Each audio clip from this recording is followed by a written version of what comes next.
अरे good morning student.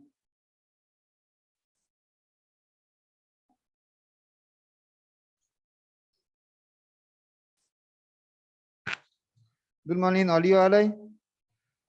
हाँ sir. ठीक है।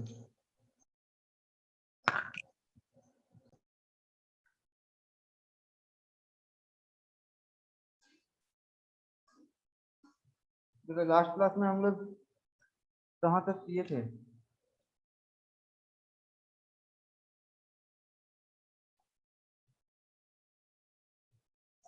ये सारा हो चुका था। हाँ सर। फिर सेंटर एंड सेंटर तक बता चुके थे। ठीक है, एंड सेंटर तक हो चुका था।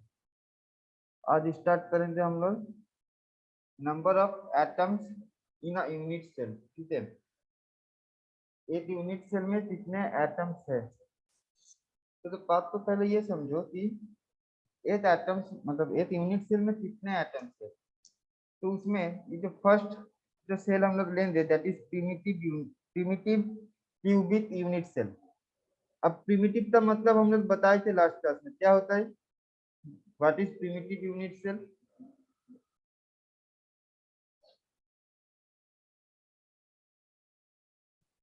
प्रिमिटिव का मतलब क्या बोले थे? प्रिमिटिव सेल कौन सा था?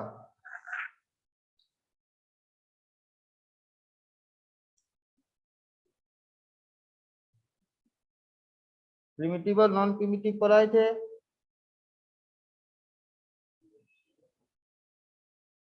Yes sir. हाँ, तो प्रिमिटिव यूनिट सेल का डेफिनेशन क्या था?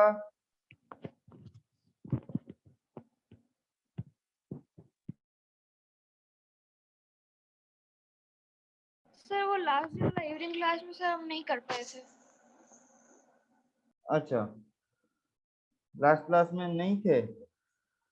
नहीं सर, सर वो इवनिंग क्लास जो था उसमें नहीं कर पाए थे। तो फिर आज कैसे समझ में आएगा?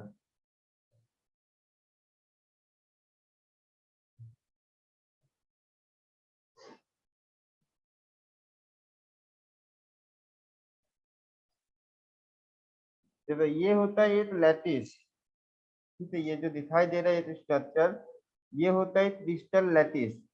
लैटिस का मतलब होता है वन केज लाइक स्ट्रक्चर। ठीक है, केज लाइक जो पिंजरा लाइक जो स्ट्रक्चर होता है उसको हम लोग बोलते हैं लैटिस, क्रिस्टल लैटिस।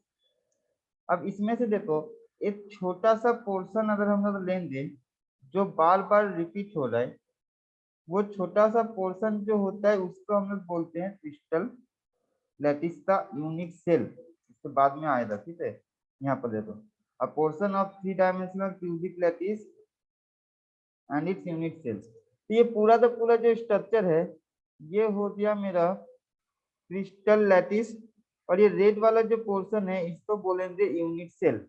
मतलब यहाँ पर समझो बात को कि suppose this is unit cell, ऐसा ही यूनिट सेल और रिपीट हो रहा है, सेम यूनिट सेल और रिपीट हो रहा है, सेम यूनिट सेल और रिपीट हो रहा है। ये सारा एट एट यूनिट सेल है। This is unit cell, this is unit cell, this is unit cell. ठीक है, दिस इज ऑल्सो। इन सारा का सारा यूनिट सेल मिलकर जो बना इसको हम लोग बोलते हैं क्रिस्टल लैटिस। ठीक है, इसको हम लोग बोलते हैं क्रिस्टल लैटिस। मतलब एक सॉलिड का परफेक्ट शेप, एक सॉलिड का जो सबसे छोटा वाला जो सबसे सिंपलेस्ट वाला यूनिट होगा जो बार बार रिपीट कर रहा है उसको हम लोग बोलते हैं यूनिट सेल, और टोटली बोलते हैं क्रिस्टल लैटिस। अब ये यूनिट सेल जो है वो कैसे बनेगा ना, ये एटम्स जो है ये सब एक एटम्स मान लो। तो एटम अगर ओनली कॉर्नर्स पोजीशन पे रहा, only corners position, this is सिर्फ कॉर्नर में अगर एटम्स प्रेजेंट है तो वो वाले सेल को बोला जाता है प्रिमिटिव यूनिट सेल, उसको बोला जाता है प्रिमिटिव यूनिट सेल, जहां पर सिर्फ कॉर्नर पे एटम्स प्रेजेंट है। लेकिन मान लो एक ऐसा सेल है जहां कॉर्नर्स पे प्रेजेंट तो है, कॉर्नर्स पे हमेशा प्रेजेंट रहेगा, ठीक है, कॉर्नर्स पे तो प्रेजेंट है और उसके साथ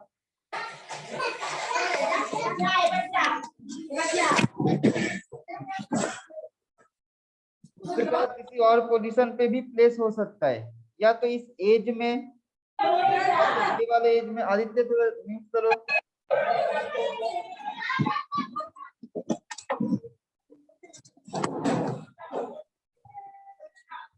आदित्य म्यूट योरसेल्फ प्लीज।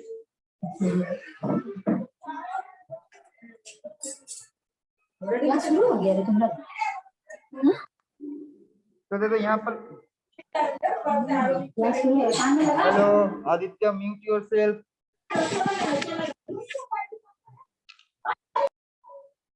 हाँ, यहाँ पर क्या हो रहा है, देखो नॉन प्रिमिटिव में ये कॉर्नर्स के साथ किसी भी एक एज में या फिर फेस में या फिर बॉडी के अंदर कहीं पर भी एटम्स प्रेजेंट हो सकता है। तो अगर with corners atoms present at any position, then it is called non-primitive.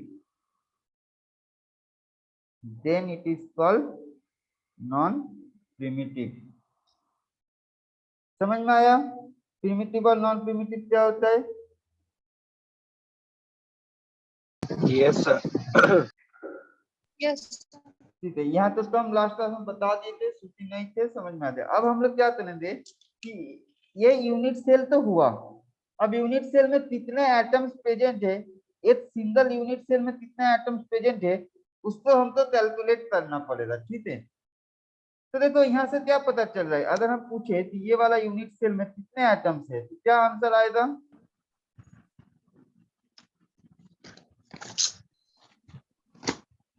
This unit cell contains how many atoms? मेरा क्लास समझा। बताओ कितने एटम्स दिखाई दे रहा है? क्या आप तो फ्री भी नहीं हो पाए। अरे उधर उधर से भेज 1 रही है, 2 ये भेज 3 4।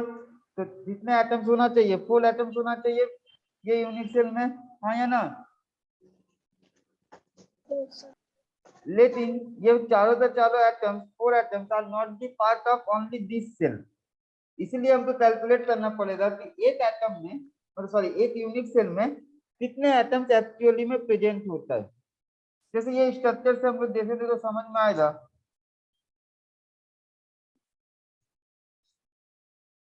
इस एटम को ले लो, ये वाला एटम्स को ले लो, तो अच्छे से देखो, ये वाला एटम इस यूनिट सेल का पार्ट है, और ये एटम ये वाला यूनिट सेल का भी पार्ट है, हाँ या ना? ये एटम इसका भी पार्ट है और ये एटम इसका भी पार्ट है। मींस अगर हम बोले तो इस एटम को टोटली अगर ये यूनिट सेल में बता दे तो ये वाला यूनिट सेल में तो इसका पार्ट नहीं जाएगा ना। लेकिन एक्चुअली में क्या है कि ये एटम दोनों यूनिट सेल का पार्ट है। तो अगर हम लोग बोलेंगे कि इस यूनिट सेल में इसका कितना पार्ट है, तो हाफ, उस यूनिट सेल में इसका कितना पार्ट है, हाफ। तो उसी हिसाब से हमको कैलकुलेट करना पड़ेगा कि एक यूनिट सेल में टोटल कितने नंबर्स ऑफ एटम है। जो यहाँ से दिखाई देता है वो एक्चुअल नंबर नहीं होता है, ठीक है, जो यहाँ से दिखाई देता है वो एक्चुअल नंबर नहीं होता है। आया बात को समझ में? यहाँ से दिखाई दे रहा है 4, लेकिन एक्चुअली में 4 नहीं है, एक सिंगल सेल में 4 एटम्स नहीं है। यहाँ पर दिखाई दे रहा है 4 एंड 5 9, लेकिन एक यूनिट सेल में 9 नहीं है, ठीक है। तो कितना है हम लोग आज वही कैलकुलेट करेंगे। तो चलो हम लोग आज के टॉपिक पे आते हैं।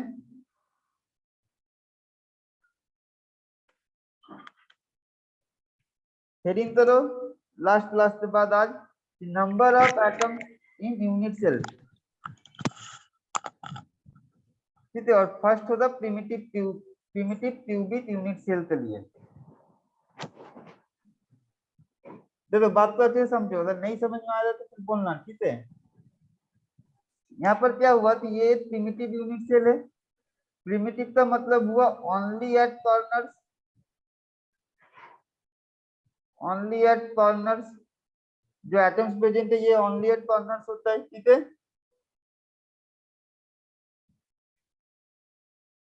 उसमें डाउट नहीं है।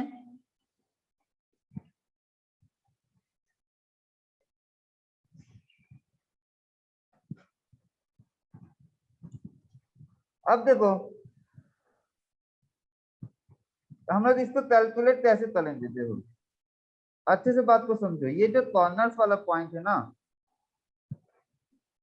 कॉर्नर वाला पॉइंट है, तो ये वाला एक यूनिट सेल है। तो ये एटम कितने यूनिट सेल का पार्ट है, पहले हमको वो देखना पड़ेगा कि कॉर्नर वाला एटम कितना यूनिट सेल का वो पार्ट है। तो इस तरीके से समझो,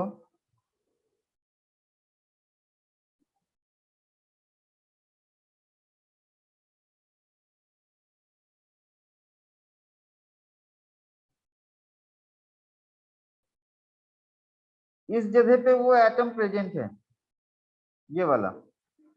तो अभी अगर हम लोग बताए ये एक यूनिट सेल हुआ, ये एक यूनिट सेल हुआ, ये दूसरा तीसरा यूनिट सेल, ये फोर्थ यूनिट सेल। तो ये एटम कितने यूनिट सेल का पार्ट हुआ, जल्दी से बताओ।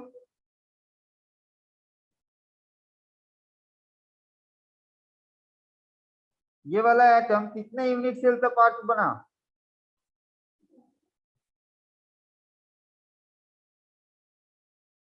4 4। Very good. ये यूनिट सेल, सॉरी ये एटम 4 यूनिट सेल का पार्ट बना, ठीक। अब एक्चुअली 3D में क्या होता है कि देखो इससे ऊपर, इससे ऊपर और यूनिट सेल होता है, पूरा चारों तरफ से कवर किया हुआ रहता है।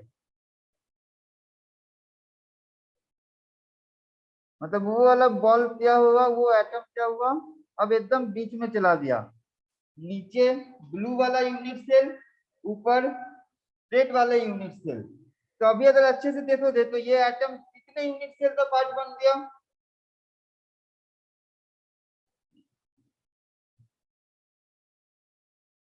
नीचे था 4 और ऊपर था 4, कितना हो गया टोटल? सर 8। 8। तो कॉर्नर्स वाला जो यूनिट, कॉर्नर्स वाले जो लैटिस पॉइंट होते हैं ना, या फिर जो एटम्स होते हैं कॉर्नर्स वाले, वो क्या होता है कि वो 8 यूनिट सेल का पार्ट होता है, 8 यूनिट सेल का पार्ट होता है, 8। देखो 8 यहाँ पर आएगा इससे राइट हैंड साइड पे, तो 2 बना। 8 इससे ऊपर आएगा, 8 इससे ऊपर आएगा, 4 बना।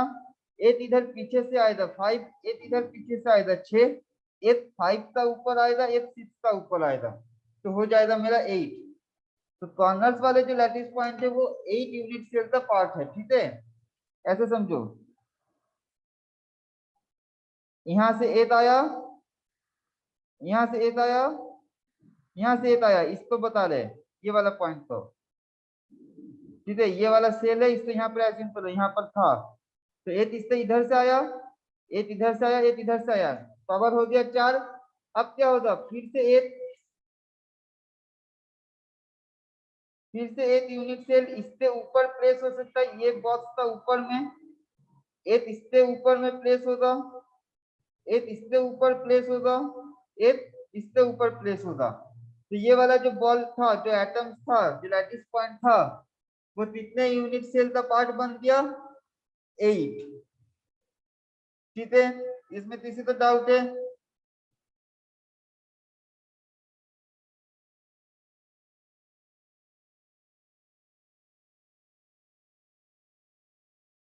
इसमें किसी को डाउट है?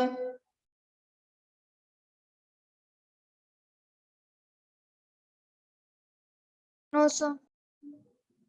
ठीक है। मींस जो मेरा कॉर्नर्स का एटम है ना, कॉर्नर्स का लैटिस पॉइंट जो है वो 8 यूनिट सेल का पार्ट है, that is the part of 8 unit cell. तो एक अकेले यूनिट सेल में उसका पार्ट कितना रहेगा? एक सिंगल यूनिट सेल में उसका पार्ट कितना बनेगा?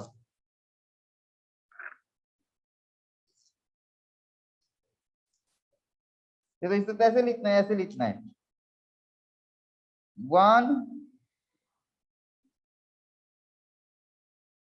lattice point at corner shares between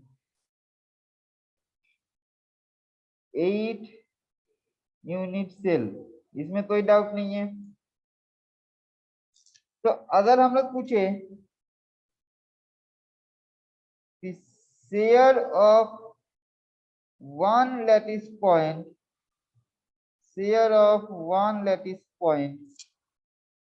in one unit cell कितना होगा?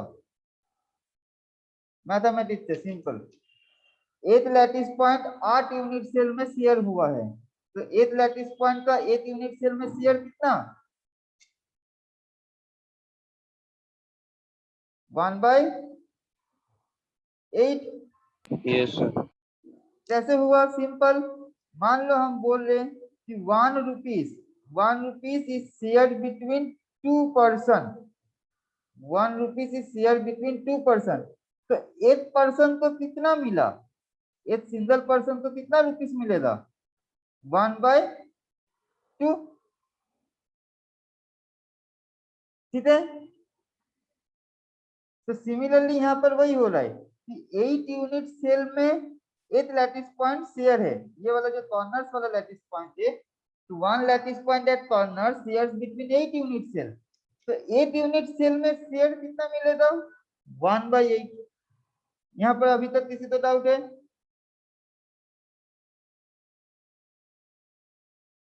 No sir. अब देखो, अब ये तो हुआ एक लैटिस पॉइंट का, मतलब ये वाला लैटिस पॉइंट था, ये 8 यूनिट सेल का पार्ट है। तो सिमिलरली जितने भी कॉर्नर्स में एटम्स प्रेजेंट है वो सारे का सारा 8 यूनिट सेल का पार्ट बनेगा इंडिविजुअली।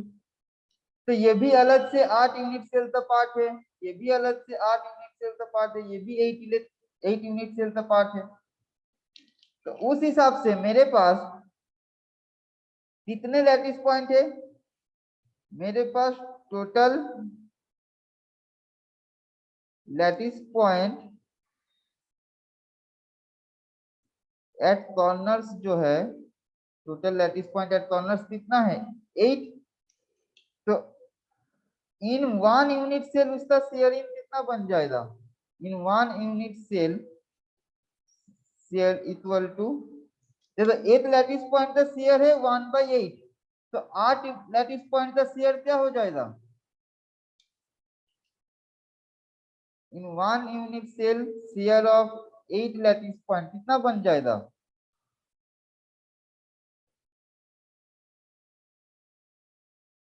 8 लैटिस पॉइंट का शेयर 1/8, तो 8 लैटिस पॉइंट का शेयर कितना होगा?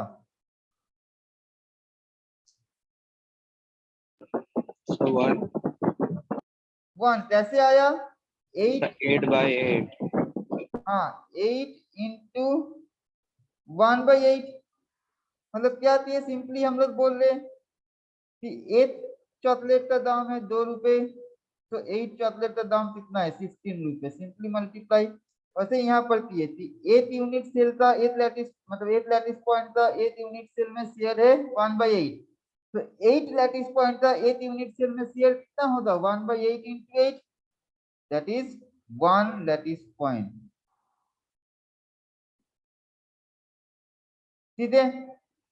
तो जो मेरा नंबर ऑफ एटम्स पूछा था, Can excuse me, sir. yes, Excuse me. yes. Yeah, can you please, may I know your name, because I need to just pass on the message to the principal that he was just asking the name of yours. My name is Aloknath Gupta. Aloknath Gupta. Yes. Okay. And will it be possible for you to send a recording of today's class? क्या होते? So do you want to take my number so that you can WhatsApp me there? Recording you will get from office. Okay, you should contact your office. Okay, number. okay, it will be from the office. Okay, okay, thank you so much. Thank you. All right. Okay.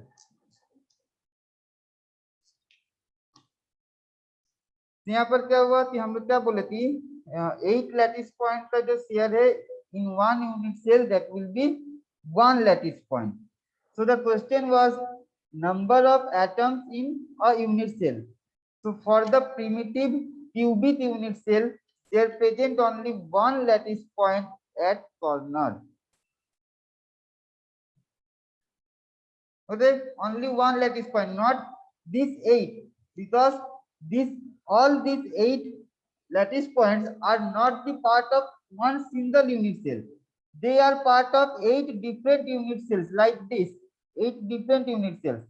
So in one unit cell, the share of the 8 lattice point is only 1. So we can say that effective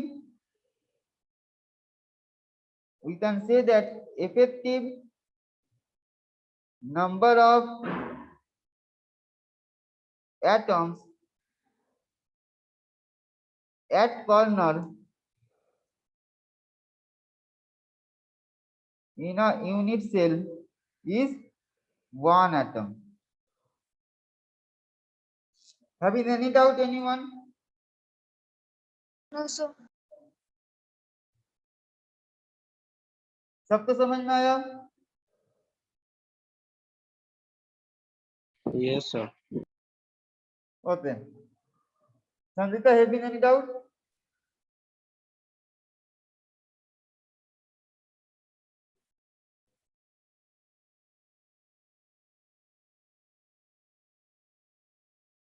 Okay. So write it down quickly with diagram.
Done?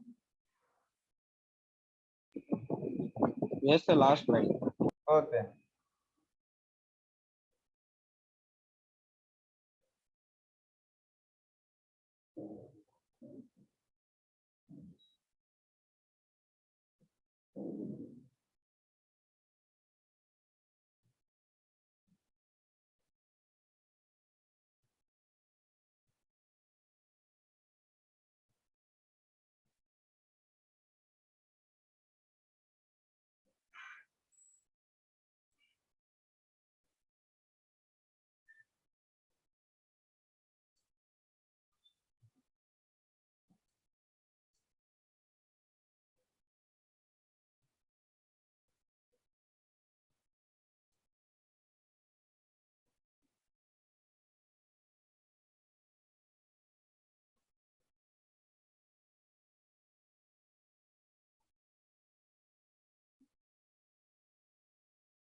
Done? Yes, sir. Done. Should be complete?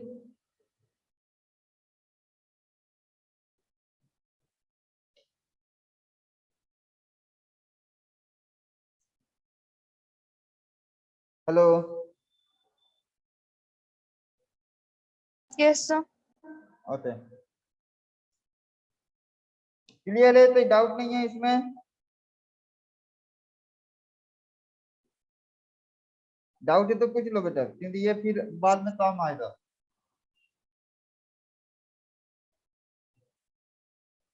No doubt? No, sir. Okay, चलो next है number of unit cells, number of atoms calculate करना है for body centre cubic unit cell. तो ये body centre जो है this is non primitive.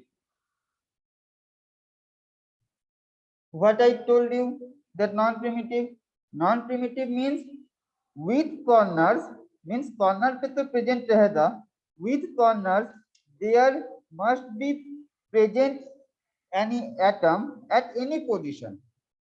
It can be here at the edge, it can be present at the face, it can be present in the body also.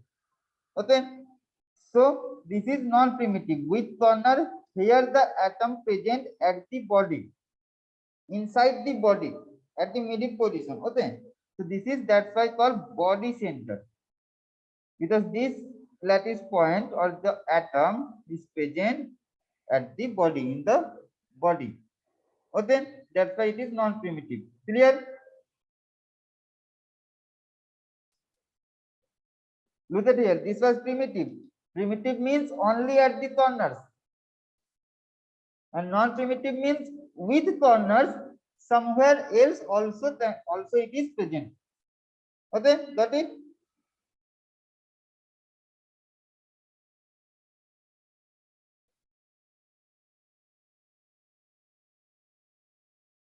समझ में आया? Corners के साथ कहीं पर भी वो और एक एटम प्रेजेंट हो सकता है, एक या मोर देन वन। वो चाहे एज में हो सकता है, इधर it can be placed at edge, और फेस में प्रेजेंट हो सकता है, और बॉडी का अंदर प्रेजेंट हो सकता है। That is non primitive. तो ये बॉडी का अंदर है, that's why it is body centre unit cell. Now we have to calculate number of atoms for this type of body centre cubic cell. Okay, so look at here, we have already calculated the number of effective unit cells, number of effective lattice point at corner। हम लोग just अभी calculate किए primitive में, ये सिर्फ corners में था ना। कॉर्नर्स के लिए इफेक्टिव नंबर कितना निकला, कितना आया? 1 atom, Sir, one. 1, very good. तो ये कॉर्नर्स वाला हमेशा सेम रहेगा, ठीक है? This lattice point at corners, इसका शेयरिंग पोर्शन हमेशा सेम रहेगा, ठीक है? Always it is fixed. So here also we can write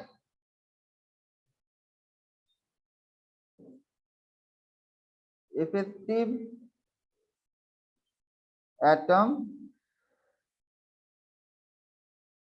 at corners is 1 lattice point, 1 lattice point. Okay, now what about this body? अच्छे समझो, think it carefully. This atom is totally part of this unit cell, ये और किसी भी unit cell का part नहीं है। मतलब मान लो ये एक यूनिट सेल हम बनाए, यहाँ पर एक एटम तो दिखा दिए, ठीक है, दिखा दिए। अभी मान लो कि और एक यूनिट सेल इसके साइड पे आ रहा है, और एक यूनिट सेल इससे ये साइड आ रहा है, ये साइड आ रहा है, ये साइड आ रहा है, फिर यहाँ भी आ सकता है, यहाँ भी आ सकता है। लेकिन ये वाला जो एटम है ये कभी भी और किसी भी यूनिट सेल के साथ शेयर कर रहा है, ये वाला एटम और किसी भी यूनिट सेल के साथ क्या शेयर कर रहा है?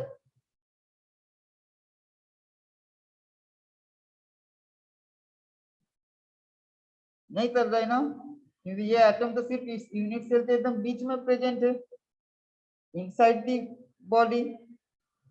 अपने आप को एग्जांपल हिसाब से लो, मान लो अभी हम लोग ये मेरे घर में 2 रूम है या फिर स्कूल का 2 रूम लो, यहाँ पर कुछ स्टूडेंट्स बैठा हुआ है, तो ये स्टूडेंट्स टोटली इस रूम का पार्ट हुआ ना, इस रूम का तो पार्ट नहीं है, सीधे सीधे ये तो एकदम बीच में है। तो सिमिलरली ऐसा यहाँ पर ये एटम जो है, ये एटम इस यूनिट सेल से एकदम बीच में प्रेजेंट है, बॉडी के अंदर प्रेजेंट है, that's why it is the part of only this unit cell, none other unit cell, it will be not a part of any other unit cell. ये बात समझ में आया?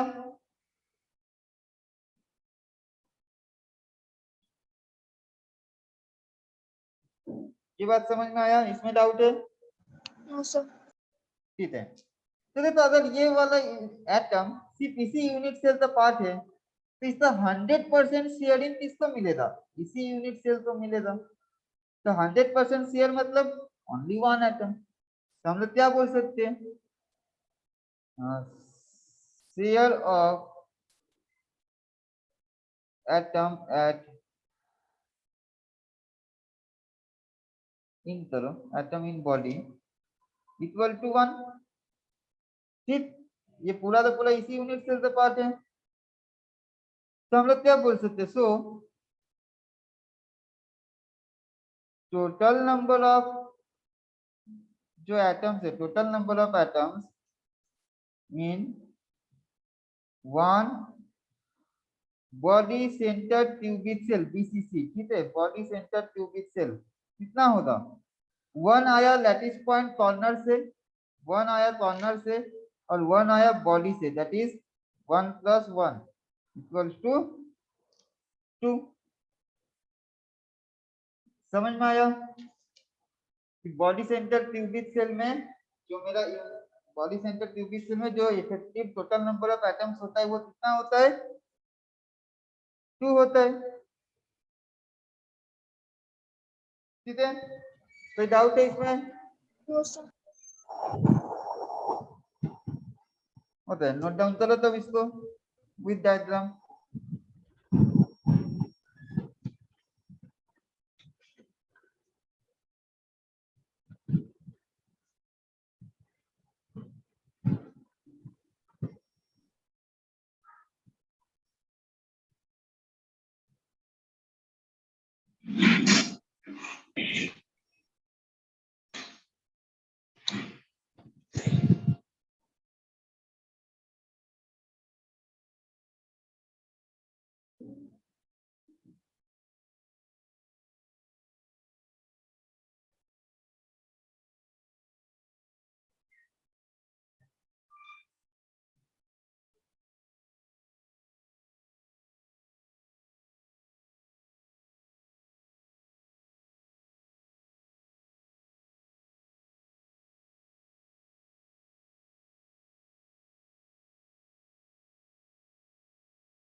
Yes sir, done.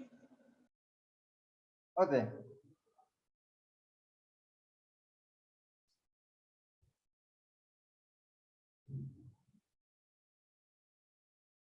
सबका हो गया?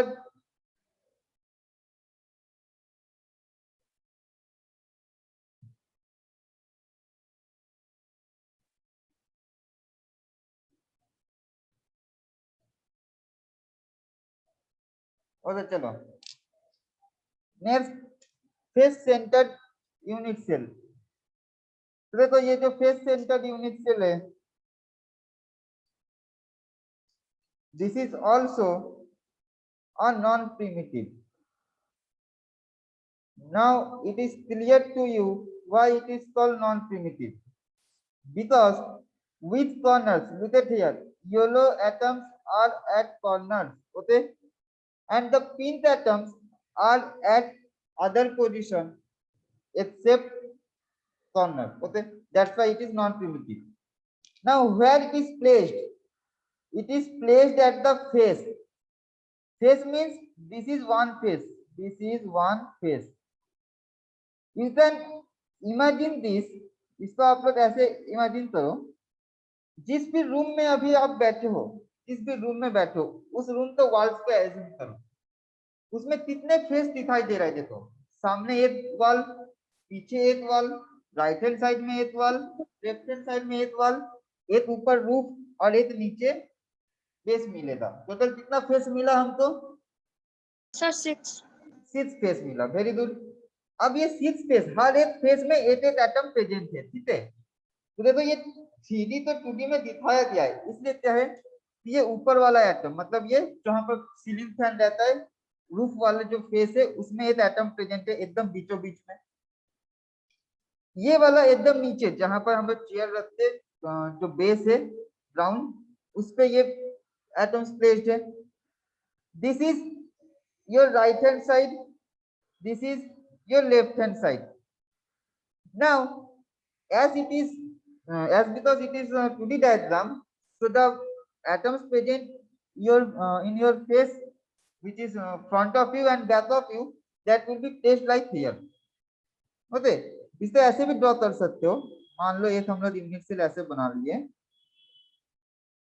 और हम मेरे पास तो 6 है ना, लेकिन 2D में तो हम वो 6 तो सही से दिखा नहीं सकते, तो इसको हम लोग ऐसे करेंगे। ये एक यूनिट सेल बना, ये एक यूनिट सेल बना। अब देखो, कॉर्नर्स वाले तो कॉर्नर पे डाल दो,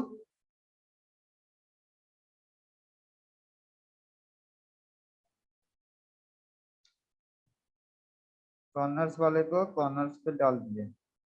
सिर्फ कॉर्नर्स पे है तो अभी ये प्रिमिटिव है, हमको नॉन प्रिमिटिव बनाना है, मतलब कॉर्नर्स को छोड़कर अदर्स प्लेस में वो प्रेजेंट रहेगा।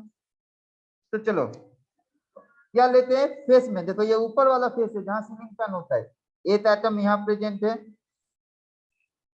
ये ग्राउंड फेस है, ग्राउंड वाले पे एक एटम यहाँ प्लेस्ड है। इसको मान लो तुम्हारा राइट हैंड साइड वाला, तो यहाँ पर एक प्रेजेंट है। इसको मान लो लेफ्ट हैंड साइड वाला, यहाँ प्रेजेंट है। अब यहाँ बैठे हुए हैं, इधर का सामने और इधर का पीछे वाला, इसको तो 2D में सही से नहीं प्रेजेंट कर सकते, इसलिए उन दोनों को हम लोग यहीं पर दिखा देंगे, थोड़ा सा ऊपर नीचे करके ऐसे। समझ में आया कैसे ड्रॉ करना है? या तो ये ड्रॉ करो या तो ये ड्रॉ करो, एक ही बात है। ड्रॉ कैसे करना है वो समझ में आया? देखो ये बॉडी सेंटर में वो झमेला नहीं है, body centre there is no issue. एक ही एटम है that is inside the unit cell, so you can place it here at the middle position होते हैं। But when we are going to draw face center to the cell, so we have to manage 4 faces and then 2 at the here। ठीक है, समझ में आया? Yes sir. ठीक है। Now अब सोचो अच्छे से बात को, देखो अच्छे से, यहाँ पर समझो बात को। ये मेरा यूनिट सेल है और इसको हम बोल रहे एक फेस है, ये वाला जो पोर्शन है ये एक फेस है। Suppose this is one face, suppose ये राइट हैंड साइड फेस। तो इधर और एक जो यूनिट सेल आएगा, तो ये वाला फेस कॉमन हो गया ना, ये वाला सेल का भी और ये वाले सेल का भी। मान लो मेरे घर में या फिर स्कूल में 2 रूम है, this is one room, this is one room. तो ये जो बीच वाला जो वॉल है, ये वॉल दोनों का कॉमन वॉल है या नहीं है? कॉमन वॉल है। तो ये जो फेस है, ये फेस भी क्या हो गया, कॉमन हो गया ना। मतलब 2 रूम्स के अंदर या फिर 2 सेल के अंदर ये कॉमन हो गया। तो अभी ऐसा समझो, अगर मेरे पास एक लैटिस पॉइंट ये वाला फेस में बैठा हुआ है, तो ये वाला लैटिस पॉइंट कितने यूनिट सेल का पार्ट, कितने यूनिट सेल में शेयर हो रहा है? सर 2। Very good. तो फेस वाले जो एटम्स होते हैं वो 2 यूनिट सेल में शेयर होते हैं, तो 1 यूनिट सेल में उसका शेयर कितना बनेगा? Sir, 1.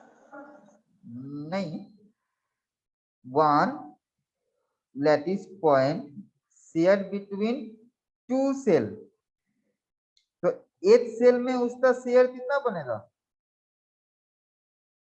1/2.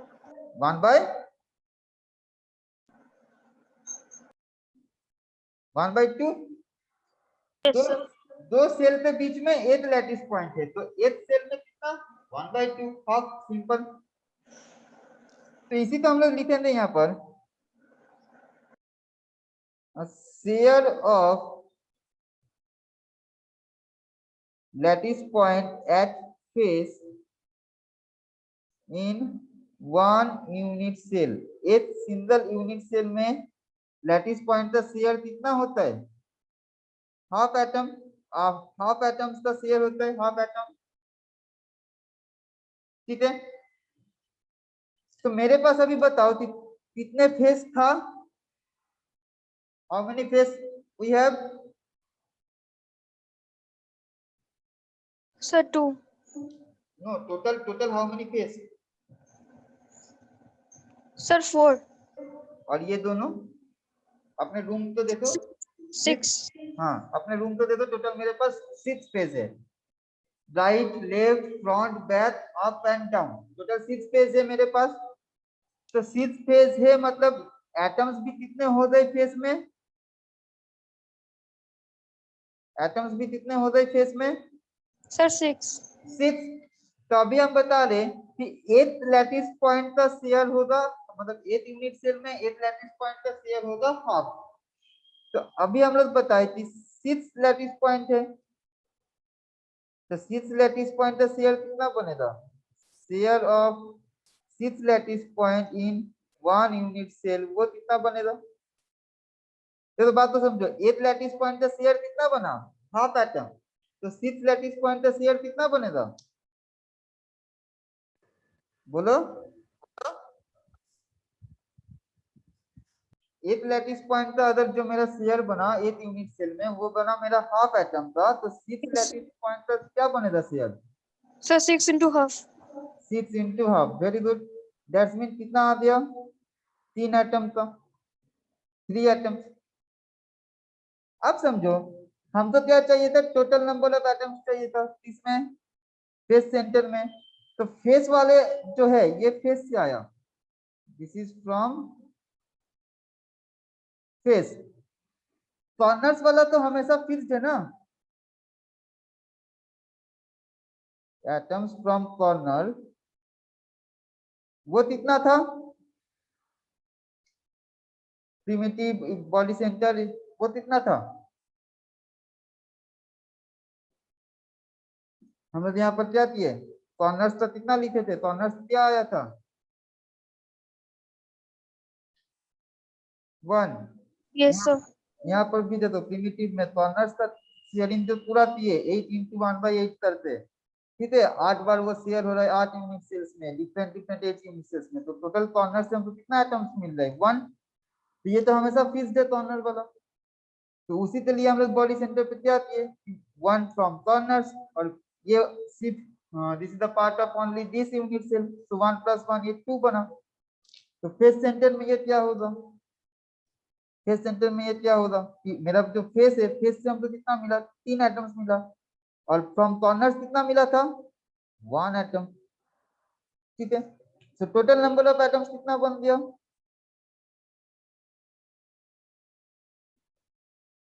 So total number of atoms in face center cubic crystal कितना बन गया? Sir, 1। 2. हाँ, So, 4। इसको ऐड करेंगे ना, yes, sir. so 1 from corners and 3 from face, that is 4 atoms। समझ में आया? Yes, sir. देख लो वापस से, नहीं हुआ है तो वापस से बताओ, फिर बताएंगे। तीनों को एक बार देख लो, ठीक है, वापस से रिपीट कर दे रहे। देखो, प्रिमिटिव वाला मेरा क्या था? प्रिमिटिव बताए कि ओनली एट कॉर्नर्स, अगर मेरे पास जो एटम्स है वो सिर्फ कॉर्नर्स पे प्रेजेंट है, फिर इसी के ऊपर आगे भी हमको कैलकुलेशन करना है, ठीक है। प्रिमिटिव यूनिट सेल का मतलब हुआ कि एटम सिर्फ मेरा कॉर्नर्स पे प्रेजेंट कर रहा हूँ, सिर्फ यहाँ पर जैसे डायग्राम में दिखाई भी दे रहा है कॉर्नर्स पे है। अब अगर देखेंगे हम लोग अच्छे से तो हर एक जो कॉर्नर्स वाला पॉइंट है वो एक यूनिट सेल का पार्ट है। जैसे तो हम यहाँ पर ड्रॉ करके दिखाई, ये एक यूनिट सेल था जिसमें ये कॉर्नर पे था, फिर इधर से एक यूनिट सेल आया, इधर से एक यूनिट सेल आया, इधर से एक यूनिट सेल आया, फिर इसके ऊपर ये रेड वाला आया, इधर से आया, इधर से आया, इधर से आया। तो ये वाला जो कॉर्नर्स का पॉइंट था वो 8 यूनिट सेल में शेयर हो गया, ठीक है। 8 यूनिट सेल में वो शेयर हो गया, तो 8 यूनिट सेल में उसका शेयर कितना बना 1/8। तो सिमिलरली मेरे पास 8 लैटिस पॉइंट्स था, तो टोटल शेयरिंग कितना हो जाएगा 8 इंटू 1/8, तो वो 1 लैटिस पॉइंट था। क्लियर है एकदम, कोई डाउट नहीं है इसमें।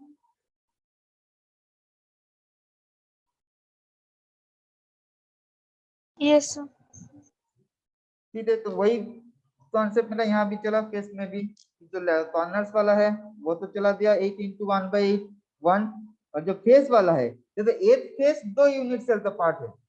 जिस भी रूम में हो, स्कूल का बाउंड्री भी एज्यूम करो, ये एक रूम है, ये दूसरा रूम है, ये कॉमन वॉल है, तो ये वॉल 2 रूम का पार्ट है ना, तो आधा इसमें आधा इसमें। तो वैसे ही ये जो एटम फेस में रहेगा, हाफ ये वाला यूनिट सेल में, हाफ इस साइड वाले यूनिट सेल में, तो हाफ आ गया उसका शेयर। और ऐसे करके मेरे पास कितने एटम्स है, मेरे पास 6 एटम्स है जो फेस में प्रेजेंट है, तो उसके लिए टोटल शेयरिंग कितना बनेगा, half into 6 that is 3 atom. तो टोटल एटम कितना बन गया 1 + 3 मतलब 4 atom.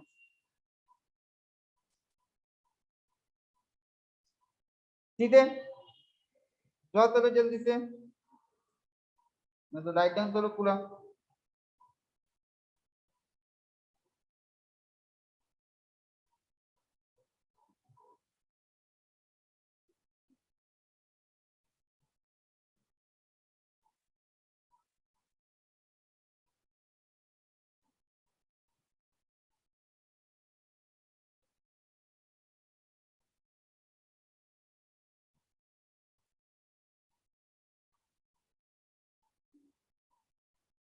Yes, sir. Complete Yes, sir. Okay.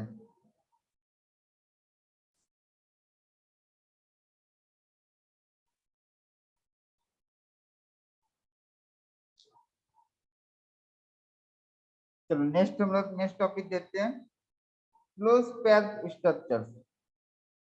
ठीक है, तो क्लोज पैक्ड स्ट्रक्चर्स क्या होता है, हम लोग क्या किसके लिए पढ़ रहे हैं, हम लोग चैप्टर पढ़ रहे हैं सॉलिड। तो हम लोग को पता है कि सॉलिड में जो एटम्स होता है वो एक दूसरे के साथ बहुत ही क्लोज पैकिंग पे रहता है, ठीक है, लाइक दिस। अगर इन दोनों के बीच में जैसे गैपिंग आ रहा है तो वो हो जाता है मेरा लिक्विड के लिए, और बहुत ज्यादा गैपिंग रहेगा तो वो गैसियस के लिए। तो सॉलिड का जो ये पैकिंग है, ये कॉम्पैक्ट पैकिंग हम लोग बोलते हैं, ठीक है, बहुत ही कॉम्पैक्ट पैकिंग होता है।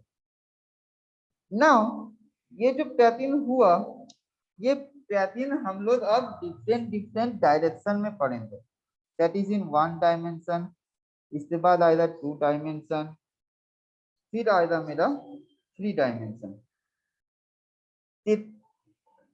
तो 1 डायमेंशन में कैसा होगा,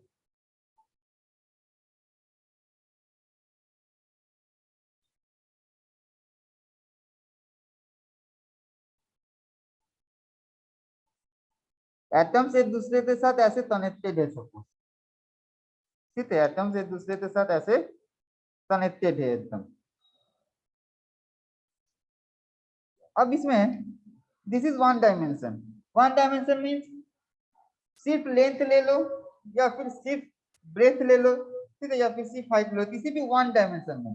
सपोज दिस इज अबाउट एथ एक्सिस, ये एथ एक्सिस पे अलोंग ओरिएंटेड है। अभी इसको ऐसे भी रिप्रेजेंट कर सकते हो 1 डायमेंशन में,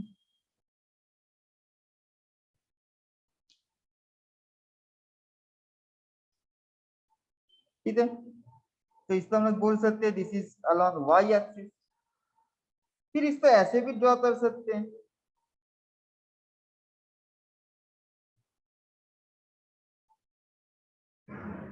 तो ये हो गया मेरा along Z axis. Means 3 dimension में किसी भी एक डायमेंशन से अकॉर्डिंग, किसी भी एक डायमेंशन से अलोंग अगर मेरा एटम्स या फिर लैटिस पॉइंट्स, ठीक है, वो एटम्स अगर अरेंज्ड है तो उसको हम लोग बोलते हैं क्लोज पैटर्न इन 1 डायमेंशन। ठीक है, atoms are arranged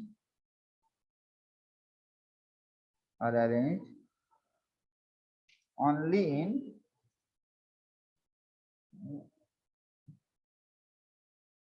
any one direction।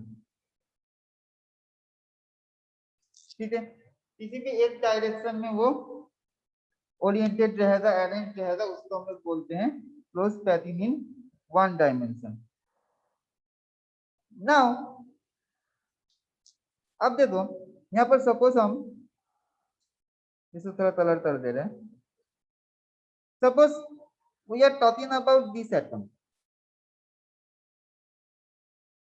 We are talking about this atom. तो देखो 1 डायमेंशन में ये वाला एटम अपने कितने नेबर्स एटम के साथ डायरेक्टली कनेक्टेड है, अपने नेबर्स एटम के साथ डायरेक्टली कनेक्टेड है। डायरेक्टली नेबर्स तो सारे हैं, ये इंफिनिटी तक चल रहा है दोनों साइड पे, तो सारे नेबर्स हुआ, लेकिन डायरेक्टली कौन सा एटम के साथ वो कनेक्टेड है? एक ये वाला,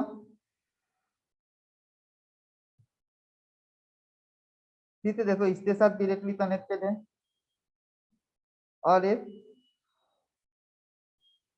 ये वाला इसके साथ डायरेक्टली वो कनेक्शन है। समझ में आया? ये वाला जो रेड वाला मेरा यूनिट एटम से रेड वाला लैटिस पॉइंट है, ये डायरेक्टली 2 एटम के साथ कनेक्टेड है, ठीक, इन 1 डायमेंशन। तो ये 2 एटम के साथ जब कनेक्टेड है, इसको क्या बोला जाता है?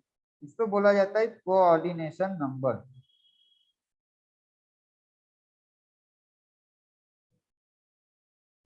कोऑर्डिनेशन नंबर का मीनिंग होता है कि कितने एटम्स के साथ वो डायरेक्टली कंबाइन किया हुआ है। ठीक है, डायरेक्टली कितने एटम्स के साथ कंबाइन किया हुआ है। तो बताओ क्लोज पैटर्न इन 1 डायमेंशन में एक एटम का कोऑर्डिनेशन नंबर कितना होगा? What will be the coordination number of atom in 1 dimension?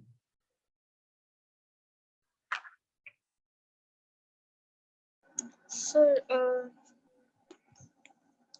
sir, 3. 3। Why 3?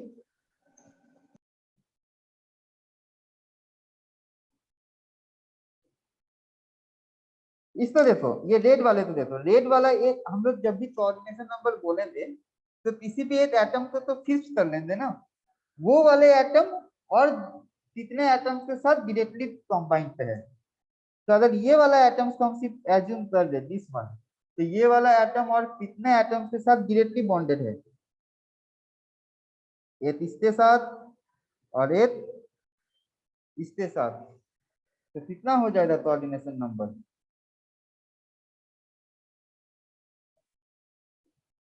ये वाला एटम एक इसके साथ डायरेक्टली बॉन्डेड है और इसके साथ डायरेक्टली बॉन्डेड है, तो इस एटम का कोऑर्डिनेशन नंबर कितना हो जाएगा?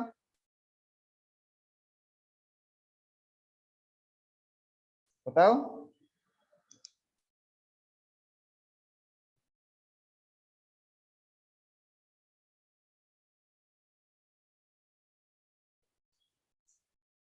नहीं समझ में आ रहा है? Yes, sir.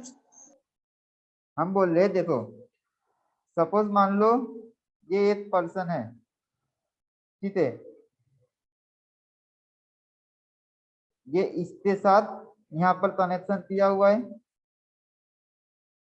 यहाँ पर कनेक्शन किया हुआ है, तो ये वाला जो पर्सन है ये अपने दोनों हाथों से कितने पर्सन तो डायरेक्टली बॉन्ड किया हुआ है? Sir, 2. 2। तो सेम कॉन्सेप्ट यहाँ पर, ये वाला जो एटम है ये डायरेक्टली कितने एटम्स को अपने साथ होल्ड किया हुआ है? Sir, 2. 2. So what will be the coordination number? Sir, 2. 2. अब मान लो इसके साइड पे और एक एटम आया, मतलब और एक पर्सन आया, ये इसके साथ बॉन्डेड है, चलो ठीक है। अब अगर ये ऐसे एज्यूम करो, हम लोग ये कोऑर्डिनेशन नंबर किसके लिए बताए? इसके लिए बताए थे। क्यों? क्योंकि ये डायरेक्टली इन दोनों के साथ जुड़ा हुआ था। ये वाला जो पर्सन है ये इसके साथ जुड़ा हुआ है, इसके साथ डायरेक्टली जुड़ा हुआ है। डायरेक्टली क्या बॉन्ड है इन दोनों के बीच में? There is any kind of direct bond between this two? No, sir. नहीं है, तो बस ये कोऑर्डिनेशन नंबर को प्रॉब्लम नहीं करेगा। जो डायरेक्ट बॉन्डेड रहेगा ना, बस जो डायरेक्ट बॉन्डेड रहेगा कोऑर्डिनेशन नंबर वही होगा। Yes, sir. तो इसका कोऑर्डिनेशन नंबर हो गया 2। कौन सा 2? This is 1, this is 2।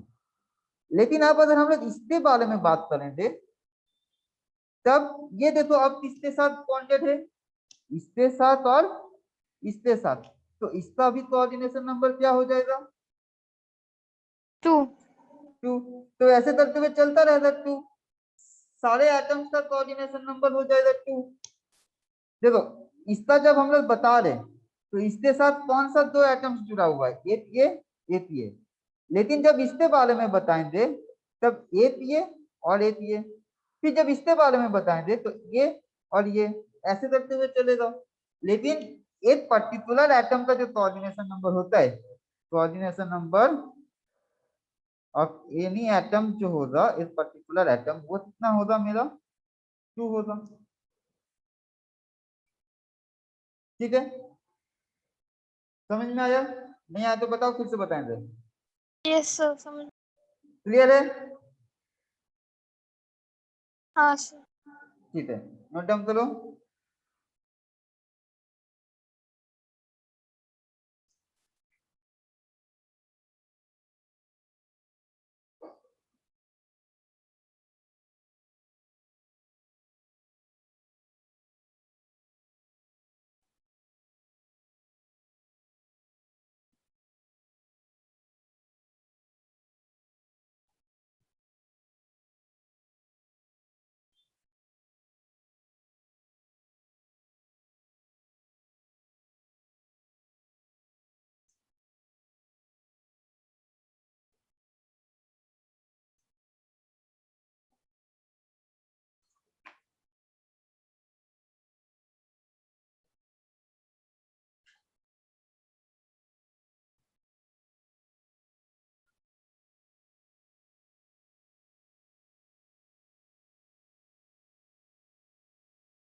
हाँ, sir.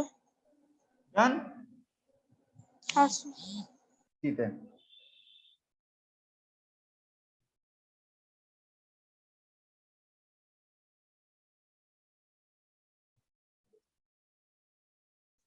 देखो ये 1 डायमेंशन का जो अरेंजमेंट होता है, ठीक है, लाइक दिस, वो जैसे हम ड्रॉ किए थे वैसा ही है। ये एटम्स एक दूसरे के साथ कनेक्टेड है, ठीक है। तो अगर हम लोग यहाँ पर जैसे इस एटम के साथ, तो ये एक इसके साथ कनेक्शन पे है और एक इसके साथ कनेक्शन पे है, तो इसका कोऑर्डिनेशन नंबर हो जाएगा 2। ये देखो इसके साथ कनेक्शन पे है, इसके साथ कनेक्शन पे है, इसका कोऑर्डिनेशन नंबर भी हो जाएगा 2। ठीक है, और ये 1 डायमेंशन अरेंजमेंट है।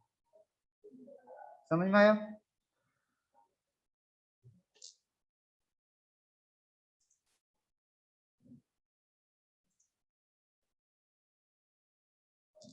ठीक है, ऐसा 1 डायमेंशन में मतलब ये कनेक्शन पे होता है। और किसी भी एक एटम को देख लो, किसी भी एक एटम को देख लो, वो 2 ही एटम के साथ कनेक्शन पे रहेगा।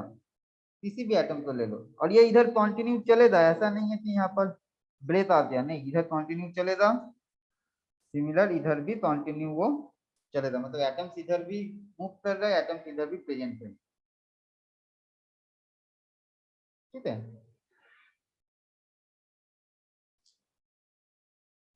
अब आते हैं क्लोज पैथी नियम। देखते तो यहाँ पर वही जो हम बताए कोऑर्डिनेशन नंबर वही लिखा हुआ है। ठीक है, इसे नोट कर लो डेफिनेशन थोड़ा, ये वाला the number of nearest neighbours. ठीक है, नियरेस्ट नेबर्स जो हम बताए थे डायरेक्टली बॉन्डेड जिसके साथ है हम लोग उसी को एज्यूम करते हैं डायरेक्टली बॉन्डेड, तो नियरेस्ट नेबर्स के साथ ही डायरेक्ट बॉन्ड होता है। अब कोई दूर प्रेजेंट है तो उसके साथ तो उतना बॉन्डिंग हो नहीं पाता है, तो नियरेस्ट नेबर्स जो होता है वो कोऑर्डिनेशन नंबर होता है। तो लिख लो जल्दी से थोड़ा।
हो गया?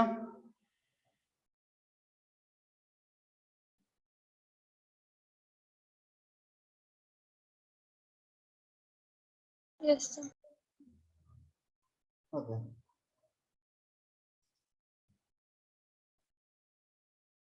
अब आते हैं क्लोज पैटर्न इन 2 डायमेंशन। तो जब 2 डायमेंशन का बात होता है तो हम लोग एक्स और वाई दोनों एक्सिस बराबर उसको प्लेस करते हैं।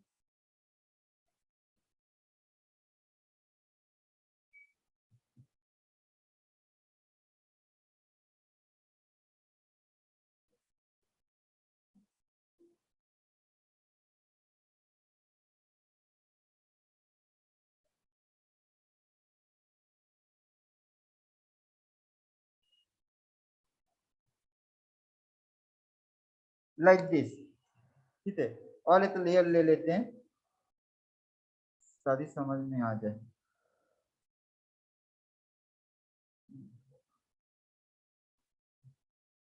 देखो इसमें क्या हो रहा है, अगर अच्छे से हम लोग ख्याल कर लेंगे, थोड़ा नोटिस करो अच्छे से।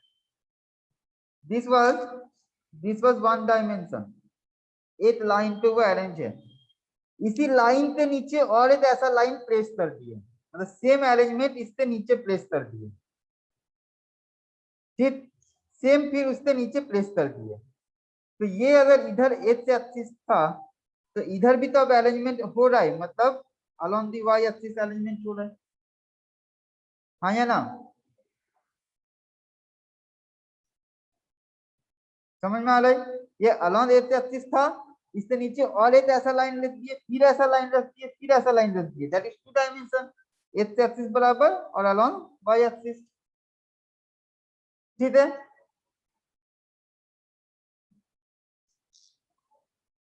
ठीक है, Yes, sir. तो वही यहाँ पर किए थी। ये पहला वाला लाइन था, ये दूसरा वाला लाइन है, ये तीसरा वाला लाइन है। अब देखो ये मेरा फर्स्ट लेयर था, अगर हम इस लेयर को बता दे कि लेयर ए, तो ये भी तो सेम लेयर है ना, तो ये भी क्या होगा, सेम लेयर होगा या डिफरेंट लेयर है? Same.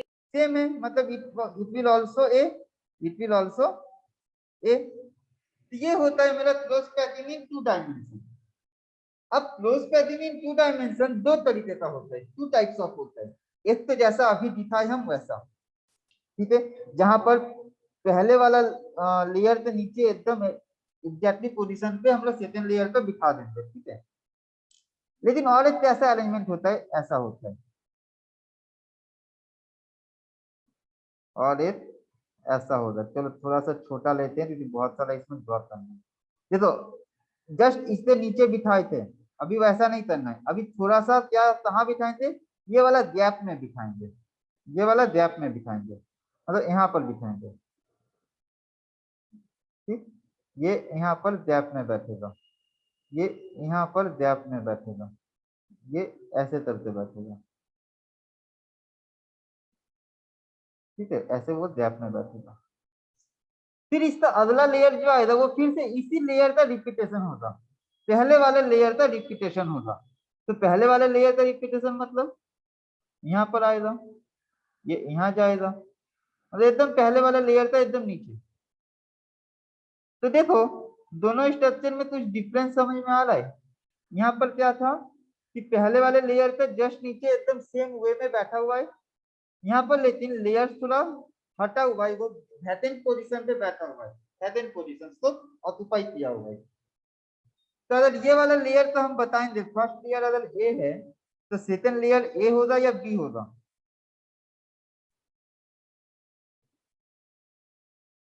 क्या होगा second layer? Sir A. Second layer A होगा। देखो सेम है, ऊपर पे जैसा पूरा सेम है क्या? सर नहीं है, तो ये दूसरा लेयर हो गया, मतलब बी। यहाँ पर देखो जो पहला लेयर था, जो फर्स्ट लेयर था, सेकंड लेयर भी पूरा सेम था, एकदम उसी के नीचे एकदम उसी जगह पे बैठा हुआ है, मतलब कोई डिफरेंस नहीं है, आइडेंटिकल है, दैट्स व्हाई ए टाइप। लेकिन यहाँ पर आइडेंटिकल नहीं है ना, वैकेंट पोजीशन पे बैठा हुआ है, so it will be the another layer, that is B, ठीक। बट थर्ड लेयर जो है वो फिर से देखो ए लेयर जैसा ही बन रहा है, तो ये क्या हो जाएगा? ए। ये समझ में आया कि नहीं, पहले बताओ। समझ में आया? श्योर? नहीं तो बताओ, फिर से बताएंगे। हाँ समझ में आ गया। ठीक है, तो ये होता है मेरा 2 डायमेंशनल ओरिएंटेशन। अब अगर हम लोग इसमें देखेंगे कि इसका कोऑर्डिनेशन नंबर देखेंगे, इसका भी कोऑर्डिनेशन नंबर देखेंगे। तो कोऑर्डिनेशन नंबर देखने के लिए किसी भी एक एटम को ले लो और देखो कि वो डायरेक्टली कितने एटम के साथ बॉन्ड बना रखा है, मतलब डायरेक्टली किसके साथ है। देखो डायरेक्टली ये इसके साथ जुड़ा हुआ है, डायरेक्टली इसके साथ जुड़ा हुआ है, इसके साथ जुड़ा हुआ है, और इसके साथ जुड़ा हुआ है। इसके साथ नहीं है क्योंकि बीच में देखो गैप है, इसके साथ भी नहीं है, बीच में गैप है, यहाँ भी गैप है, यहाँ भी गैप है। तो कितने एटम्स के साथ वो जुड़ा हुआ है डायरेक्टली?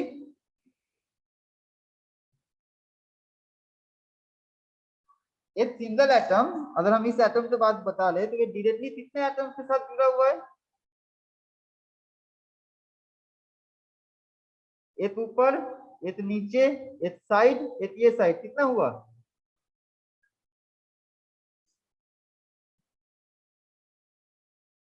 बताओ डायरेक्टली कितने एटम्स के साथ कंबाइन किया हुआ ये?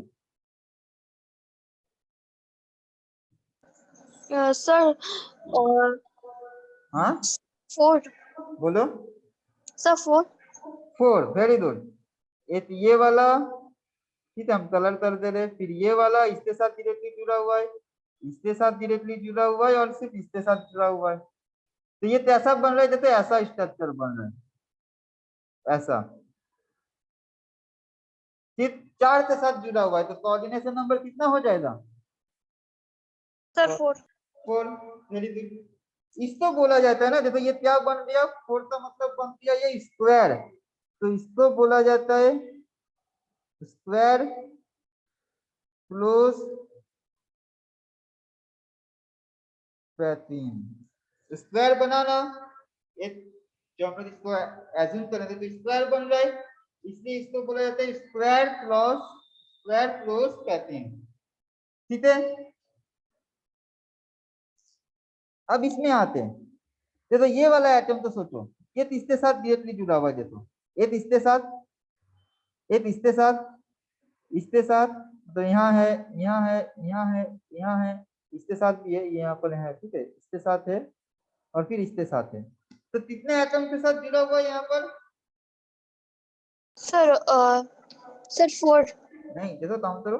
6 6, तो कोऑर्डिनेशन नंबर विल बी 6 तो इसको अगर ये सारे एटम्स को अगर हम लोग कंबाइन कर लेते ना, जिसके साथ वो जुड़ा हुआ है, इसके साथ ये, इसके साथ ये, इसके साथ ये, फिर ये, फिर ये, तो ये क्या बन रहा है? ये तो स्क्वायर बना। ये क्या है?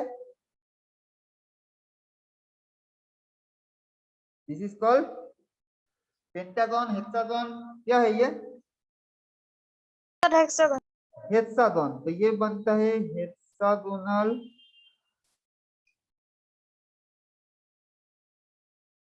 ये बनता है हेक्सागोनल क्लोज पैटर्न स्ट्रक्चर। ठीक है, तो 2 डायमेंशन में 2 टाइप का होगा। एक होगा सेम लेयर का रिपीटेशन, एक होगा लेयर का रिपीटेशन इन डिफरेंट वे, वो गैपिंग में जाएगा। तो that is called ABAB type. This is ABAB type and this is AA type. ठीक है, तो एए टाइप क्या बना रहा है? स्क्वायर क्लोज पैटर्न बना रहा है, और एबीएबी टाइप क्या बना रहा है? हेक्सागोनल क्लोज पैटर्न बना रहा है।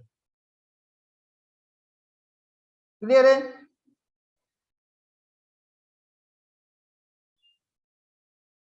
क्लियर है?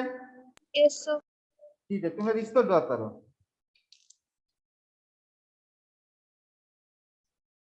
इसको ड्रॉ करो। देखो ये हो गया तुम्हारा वो स्क्वायर क्लोज पैटर्न वाला 2 डायमेंशन। सारे ए लेयर है, सारा सर ए।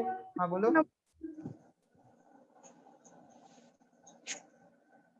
बोलो। सर कोऑर्डिनेशन नंबर 4 है।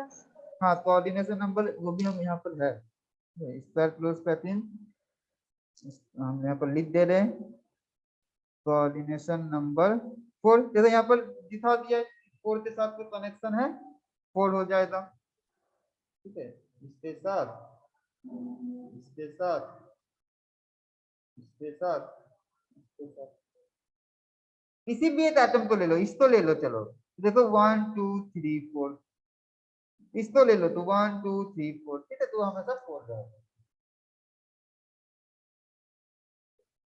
जल्दी से ड्रॉ करो, फिर हेक्सागन वाला है।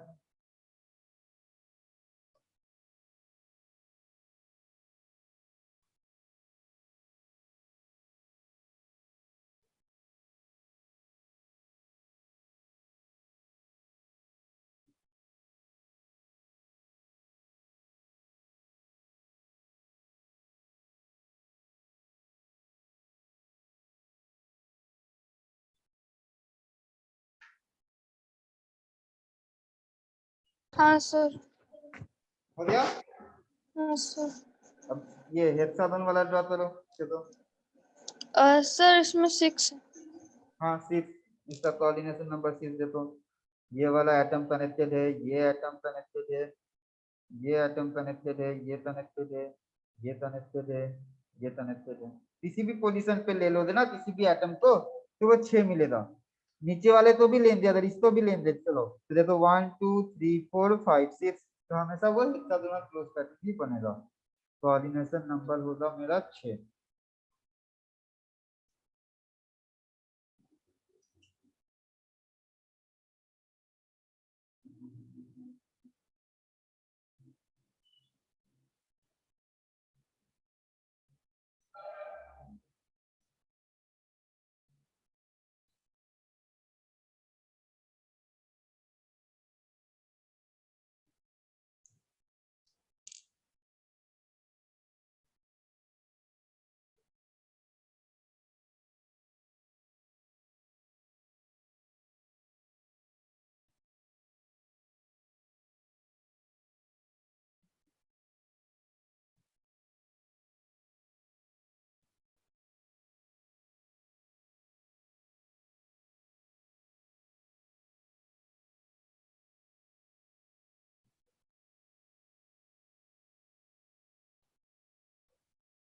Yes, sir.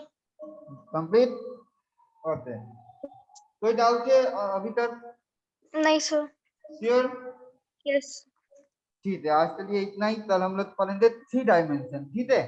तो ये 2 डायमेंशन वाला थोड़ा अच्छे से रिवाइज कर लेना, क्योंकि इसी पे ऊपर हम लोग फिर और एक लेयर दिखाएंगे तो 3 डायमेंशन आ जाएगा, ठीक है? तो 2 डायमेंशन पर भी काम आएगा, तो इसको आज थोड़ा एक बार रिवाइज कर लेना। Okay, sir. श्योरली कोई डाउट नहीं है ना? नहीं sir.